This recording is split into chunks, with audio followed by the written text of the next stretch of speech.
Long ago, before the great flood in Noah's time, the earth was filled with people, but not all of them were ordinary.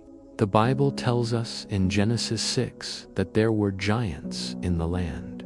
These giants were known as the Nephilim, mighty men, warriors of old, famous for their strength and power. The story begins when the sons of God looked upon the daughters of men and took them as wives.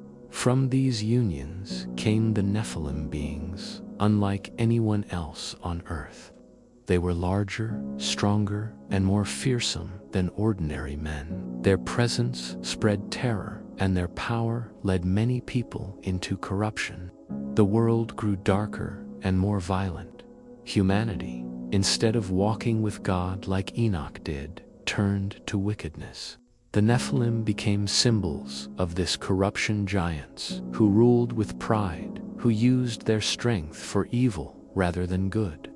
God looked down from heaven and saw how corrupt the world had become. The earth was filled with violence, and every thought of man's heart was only evil all the time. It was then that the Lord declared judgment. He would cleanse the earth with a great flood. But among the people there was one man who found favor with God, Noah. God commanded Noah to build an ark, a vessel of salvation. The Nephilim, for all their size and power, could not escape God's plan.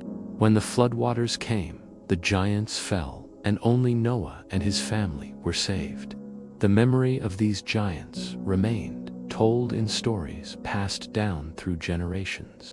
Later, when the people of Israel journeyed to the promised land, they too spoke of giants, the descendants of Anak, men so tall and strong that the spies said, "We seemed like grasshoppers in our own eyes compared to them." Yet no matter how mighty the giants seemed, the Bible shows one truth again and again: God is greater. The giants fell, but God's purpose stood. So, no matter what giants you face in your life, whether they be giants of addiction, or maybe giants of fear, maybe giants of failure that seem to be insurmountable, remember, God is greater. God is greater than the giants of your life. But at the end of the day, it's God's report that matters most. Guys, I hope this encourages you. And until next time, remember, never hold your peace.